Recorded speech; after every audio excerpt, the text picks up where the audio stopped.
World കപ്പിലെ ആദ്യ 2 റൗണ്ടുകൾ കഴിയുമ്പോൾ Argentina ആരാധകർ ഏറെ സന്തോഷത്തിലാണ്. അൾജീരിയയെയും ഓസ്ട്രിയയെയും തകർത്തെറിഞ്ഞുകൊണ്ടുള്ള വമ്പൻ വിജയമാണ് സ്കലോണിക്ക് കീഴിൽ അർജന്റീന സ്വന്തമാക്കിയിരിക്കുന്നത്. അതിശക്തമായ വെല്ലുവിളി ഉയർത്തിയ ഓസ്ട്രിയയെ എതിരില്ലാത്ത 2 ഗോളുകൾക്കാണ് അർജന്റീന തകർത്തത്. ഇനി ഗ്രൂപ്പിൽ അവശേഷിക്കുന്ന ഒരു മത്സരം ജോർദാനെതിരെയാണ്. ഗ്രൂപ്പിലെ ഏറ്റവും കുഞ്ഞൻ ടീമുകളിലൊന്നാണ് ജോർദാൻ. അതുകൊണ്ട് തന്നെ ജോർദാനെതിരെ അർജന്റീന മിന്നും വിജയം നേടുമെന്ന് തന്നെയാണ് ആരാധകർ പ്രതീക്ഷിക്കുന്നതും. അർജന്റീനയുടെ വിജയത്തിനൊപ്പം മാധുര്യം ഇരട്ടിക്കുന്നതാണ് ലിയോ മെസ്സിയുടെ മിന്നും ഫോം. ഫുട്ബോൾ ലോകത്തെ തന്നെ വിറപ്പിച്ചുകൊണ്ട് 39-കാരനായ ലിയണൽ മെസ്സി വേൾഡ് കപ്പിൽ അഴിഞ്ഞാടുകയാണ്. അർജന്റീന നേടിയ 5 ഗോളും സൂപ്പർ താരമായ ലിയോ മെസ്സി നേടിയതാണ്. വേൾഡ് കപ്പിലെ നിലവിലെ ടോപ്പ് സ്കോററും മെസ്സി തന്നെയാണ്. ഓൾ ടൈം ടോപ്പ് സ്കോറർ ഓസ്ട്രിയക്കെതിരായുള്ള പോരാട്ടത്തിൽ ലിയോ മെസ്സി നേടിക്കഴിഞ്ഞു. അടുത്ത റൗണ്ട് ഓഫ് 32-വിൽ അർജന്റീനയെ കാത്തിരിക്കുന്നത് ഗ്രൂപ്പ് എച്ചിലെ ടീമുകളാണ്. Spain, cup Verde, Saudi Arabia, Uruguay ടീമുകൾ. നിലവിൽ സ്പെയിൻ ഗ്രൂപ്പിലെ ചാമ്പ്യന്മാരാകാനുള്ള എല്ലാ സാധ്യതയുമുണ്ട്. ഉറുഗ്വയ്ക്കെതിരെയാണ് സ്പെയിനിന്റെ അവസാന മത്സരം. നിലവിൽ സ്പെയിനാണ് ഗ്രൂപ്പ് എച്ചിലെ ചാമ്പ്യന്മാർ. അങ്ങനെയെങ്കിൽ അർജന്റീനക്ക് സ്പെയിനിനെ ലഭിക്കില്ല. അർജന്റീനക്ക് സൗദിയോ, കപ്പ് വെർദെയോ, ഉറുഗ്വയോ ആയിരിക്കും ലഭിക്കുക.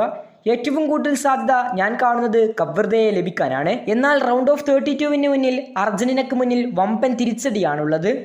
അതായത് അർജന്റീനയുടെ മുന്നേറ്റ നിരയിൽ കളിക്കുന്ന താരങ്ങളാണ് ഹൂലിൻ അൽവരസും ലിയോ മെസ്സിയും ലൗത്തറോ മാർട്ടിനസും. 2022 ഖത്തർ വേൾഡ് കപ്പിൽ നമ്മളെ വിസ്മയിപ്പിച്ചത് മെസ്സിയും ഹൂലിൻ അൽവരസുമായിരുന്നു. ഈ 2 കോംബോ എത്ര ടീമുകളെയാണ് ഭയപ്പെടുത്തിയത്. മെസ്സി 7-ഉം ഹൂലിൻ 6-ഉം ഗോളുകളായിരുന്നു സ്വന്തമാക്കിയിരുന്നത്.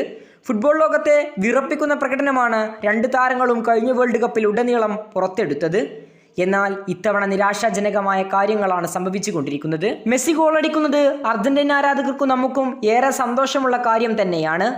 എന്നാൽ മുന്നേറ്റത്തിൽ മെസ്സിക്ക് പുറമെ ഒരു താരം പോലും സ്കോർ ചെയ്തിട്ടില്ല എന്നതാണ് നിരാശാജനകം. വമ്പൻ ടീമുകൾക്കെതിരെ ഏറ്റുമുട്ടുമ്പോൾ മുന്നേറ്റ നിര താരങ്ങൾ ഫോമിലേക്ക് ഉയരേണ്ടത് അത്യാവശ്യമാണ്. ഇത്തവണ 2 മത്സരത്തിൽ ഏകദേശം 75-ലധികം മിനിറ്റുകൾ കളിച്ചിട്ടും ലൗത്തറോ മാർട്ടിനസിന് ഗോളോ അസിസ്റ്റോ സ്വന്തമാക്കാനായില്ല. അതുപോലെ തന്നെയാണ് ഹൂലിൻ അൽവരസും. പകരക്കാരനായി കളത്തിലിറങ്ങിയിട്ടും വലിയ ഇമ്പാക്റ്റ് ഉണ്ടാക്കാൻ സാധിച്ചിട്ടില്ല എന്നത് തന്നെയാണ് യാഥാർത്ഥ്യം. മുന്നേറ്റം മെസ്സിയിൽ മാത്രം ആശ്രയിച്ചാൽ മെസ്സിയുടെ അഭാവത്തിൽ അർജന്റീനക്ക് വമ്പന്മാരുമായി ഏറ്റുമുട്ടാൻ ഏറെ ബുദ്ധിമുട്ടായിരിക്കും. മെസ്സിക്കൊപ്പം അർജന്റീന മുന്നേറ്റ നിര ഫോമിലേക്ക് ഉയരേണ്ടത് അത്യാവശ്യമായ കാര്യമാണ്. അല്ലെങ്കിൽ അർജന്റീന തിരിച്ചടികൾ നേരിടേണ്ടി വരും.